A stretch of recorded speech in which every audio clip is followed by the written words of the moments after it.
नमस्कार, मैं हूं मुस्कान ओझा। आप देख रहे हैं मनी 9। आज हम बात करने वाले हैं एक ऐसी खबर की जो सीधे देश की इकोनॉमी से लेकर के गरीब लोगों की थाली तक असर डाल सकती है। खबर यह है कि सरकार के फूड सब्सिडी बिल को बढ़ाने के प्रस्ताव को फाइनेंस मिनिस्ट्री ने फिलहाल रिजेक्ट कर दिया है। अब मंत्रालय चाहता है कि जो अनाज सरकार के पास पड़ा है उसे ओपन मार्केट में बेचा जाए ताकि जो खर्चा है थोड़ा सा कम किया जा सके। अब थोड़ा समझते हैं कि ये जो मामला है वो असल में है क्या। देखिए, दरअसल सरकार हर साल लाखों करोड़ रुपए जो है वो खर्च करती है ताकि देश के गरीब परिवारों को सस्ते दाम पर राशन मिल सके।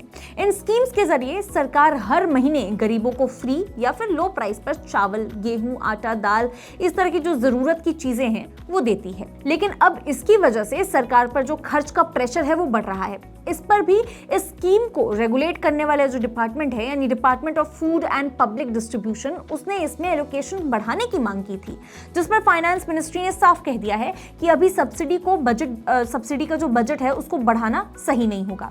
फाइनेंस मिनिस्ट्री का ऐसा कहना है कि इस साल सरकार ने पहले ही करीब 2.05 लाख करोड़ का जो बजट है वो फूड सब्सिडी के लिए तय किया था। लेकिन डिपार्टमेंट का ऐसा कहना है कि तेल के दाम बढ़ने की वजह से डिस्ट्रीब्यूशन कॉस्ट बढ़ रही है और इसके अलावा जो गोडाउन का जो मेंटेनेंस है वो भी महंगा हो गया है और तो और मैन पावर यानी कि लेबर कॉस्ट का जो खर्चा है वो भी ऊपर चला गया है। इसलिए डिपार्टमेंट ने उनका जो बजट बढ़ाने की जो रिक्वेस्ट थी, जिसको फाइनेंस मिनिस्ट्री ने यहाँ पे मना कर दिया है, मतलब रिजेक्ट कर दिया गया है फाइनेंस मिनिस्ट्री की तरफ से। मिनिस्ट्री का इस पर जो टेक था वो ये था कि चूंकि इस प्रॉब्लम की जो असली जड़ है वो पैसा नहीं है बल्कि मैनेजमेंट का इशू है।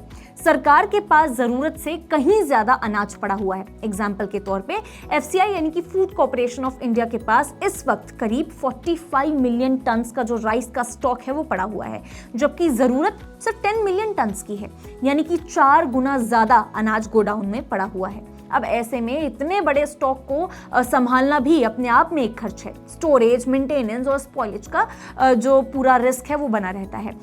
इसी वजह से जो फाइनेंस मिनिस्ट्री है वो ऐसा चाहती है कि इस एक्स्ट्रा अनाज को ओपन मार्केट में बेचा जाए ताकि जो कुछ हिस्सा है वो मार्केट में उतर जाए, ताकि जो स्टोरेज कॉस्ट है वो घटे और इकोनॉमी में इससे सप्लाई बढ़ेगी। इसके साथ ही मिनिस्ट्री ने ये भी सुझाव दिया कि थोड़ा अनाज जो है वो इथेनॉल बनाने वाली कंपनीज को भी दिया जा सकता है। इसके देखिए 2 फायदे होते हैं, एक तो अनाज बेकार नहीं जाएगा और दूसरा बायोफ्यूल प्रोडक्शन को भी इसमें बूस्ट मिलेगा। मिनिस्ट्री ने एक और बात पर फोकस किया है और वो ये था कि बेनिफिशियरी टारगेटिंग मिनिस्ट्री का कहना है कि राशन के जो बेनिफिशियरीज हैं उनकी जो लिस्ट है उसको दोबारा जांच करना चाहिए, क्योंकि इतने सुधारों के बाद भी अभी भी कई जगह ये जो राशन है वो फ्री उन लोगों को मिल रहा है जिनको इसकी जरूरत नहीं है, जो एलिजिबल नहीं है। इस तरह का जो लीकेज है वो सरकार के खर्च को और भी ज्यादा बढ़ा सकता है।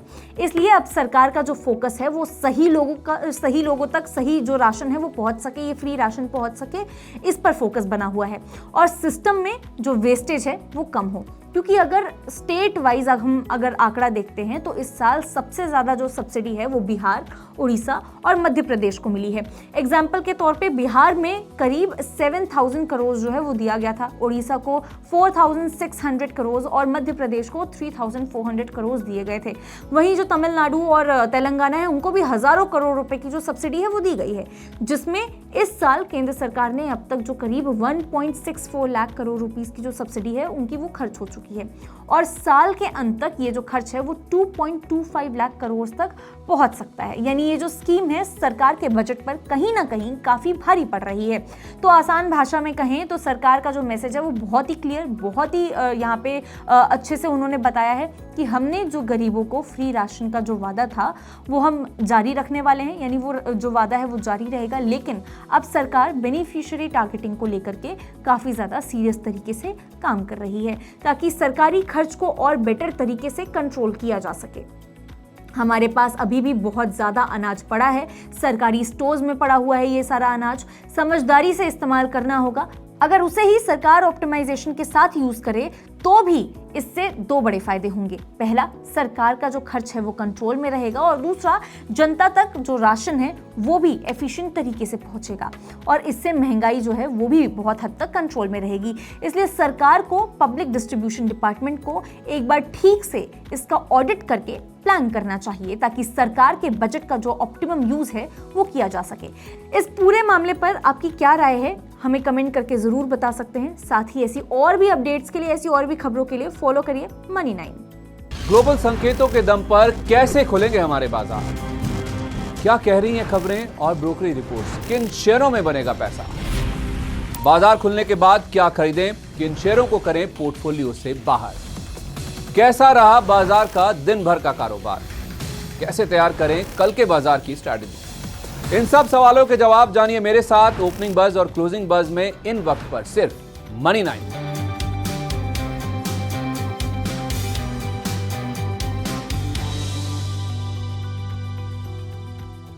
मनी9 लाया है मेंबरशिप प्रोग्राम मनी9 प्राइम।